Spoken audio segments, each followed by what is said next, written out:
Hvad er en celle? En celle er den mindste enhed af liv i alle organismer.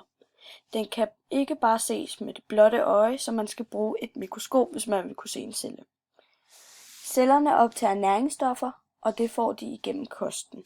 De her næringsstoffer bruger cellerne så som brændstof, og for at cellerne kan omdanne det her næringsstof til energi, skal de bruge ilt, altså O2. Og som affaldsprodukt dannes kuldioxid, som jo også er CO2. Der findes 2 slags celler. Der er prokaryoter, som I kan se her, og så er der eukaryoter, som I kan se her. Alle celler er omgivet af en cellemembran, og inden for cellemembranen er cytoplasmaet, som består af cytosolen og organellerne. Alle celletyper har arvemateriale i form af DNA, der er ordnet i kromosomer i cellekernen. Alle celler har også ribosomer, der er det vigtigste for cellens proteinsyntese. Prokaryoter. De prokaryote organismer er alle bakterier. Prokaryoter er en celle uden en cellekerne og en mere simpel celle i forhold til en eukaryot. Cellerne hos prokaryoter er opbygget uden organeller, altså cellens såkaldte organer.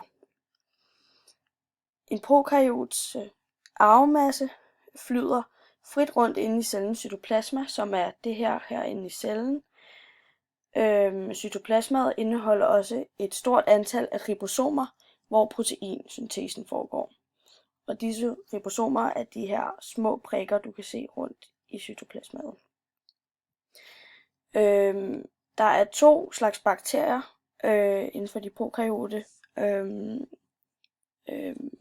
celler, og det er de gram-positive bakterier, som er en type bakterier, som kan behandles af antibiotika. Og så er der de gram-negative bakterier, som har sukker udenpå og er svære at dræbe. Så har vi eukaryoter. Eukaryote organismer er alle andre organismer end de prokaryote, altså dyre, menneske- og planteceller. I forhold til en prokaryotcelle er en eukaryot i det hele taget mere avanceret. Den har en cellekerne her, som en prokaryot jo ikke har. Denne kerne indeholder vores arvemasse, altså vores DNA, som er opskriften på, hvordan vi er, og for eksempel hvordan en plante ser ud. I en eukaryot er der en masse organeller, som varetager bestemte funktioner. Cellen. Dyrecellen og menneskecellen er stort set det samme, da vi mennesker jo stammer fra dyrene. Dyrecellen er en eukaryot, da cellerne har en kerne, som ligger lige her, som jo indeholder vores DNA, altså opskriften på, hvordan vi ser ud og hvordan vi er. Inde i cellekernen er vores kromosomer også, som vi har arvet fra vores mor og far. I dyrecellen er der en cellemembran, som er den her, og den beskytter cellernes indre organer. Cytoplasmaet er der, hvor organellerne flyder rundt inde i cellen.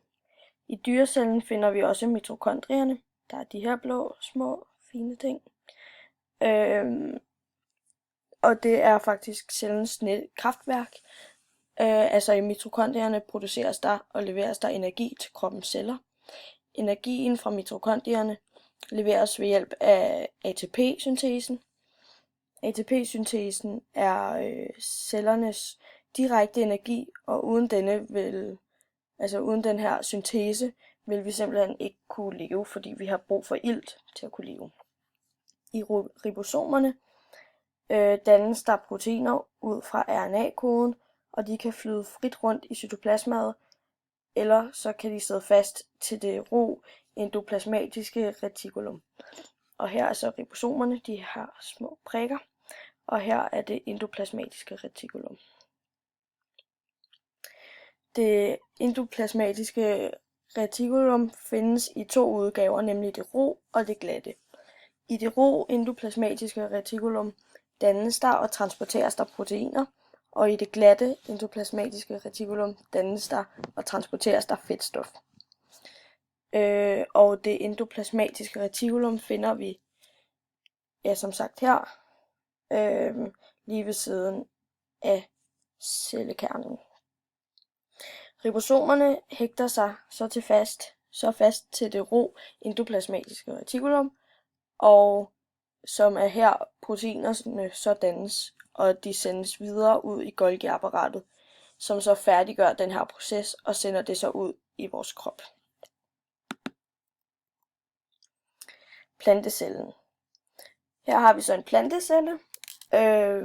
Det er her, hvor fotosyntesen fungerer, altså herinde i grønkornene.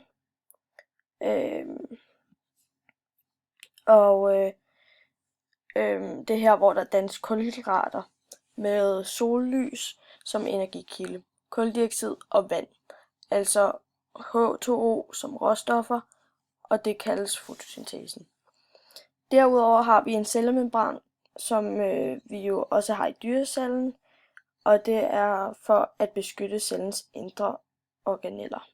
Det her er så cellemembranen, den her. Plantecellen har også en cellevæg, og denne cellevæg består af kulhydrater, som gør, at planten bliver mere robust. Det er altså den her grønne. Plantecellen har også en cellekerne, og den indeholder DNA ligesom dyrecellen. Altså opskriften på, hvordan et træ eller en blomst kommer til at se ud. Og det her, det er så cellekernen. Ribosomerne, som er de her sorte prikker, de er lige her, hvis man kan se dem.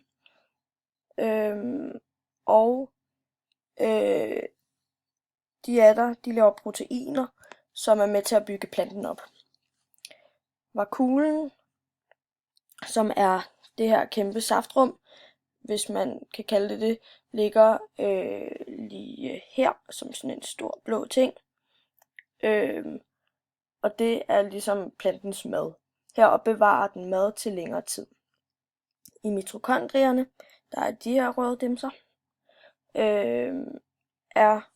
det er ligesom i dyrecellen plantens lille energifabrik, hvor der her foregår respiration. Og så vil jeg snakke lidt om det forsøg, vi havde lavet i skolen i vores biologiteam, hvor vi så på både dyreceller og planteceller, som jo er inden for eukaryotcellen. Vi kunne kigge på de her celler og få noget viden ud fra det, vi så. For eksempel kiggede vi på en vandplante og et løg. Man kunne se af vandplanten, som er den her, at der var nogle grønkorn, som jo er der, hvor fotosyntesen foregår, og det er jo kun i en plantecelle, det foregår. Men da vi så kiggede i løgcellen hernede, der så vi så, at den ingen grønkorn havde. Og det er jo fordi, at et løg gror under jorden, så den laver ikke fotosyntese, da det kræver sollys at danne fotosyntese, og løget vokser nede i jorden. Modtager det jo ikke sollys. Ja, og det var det.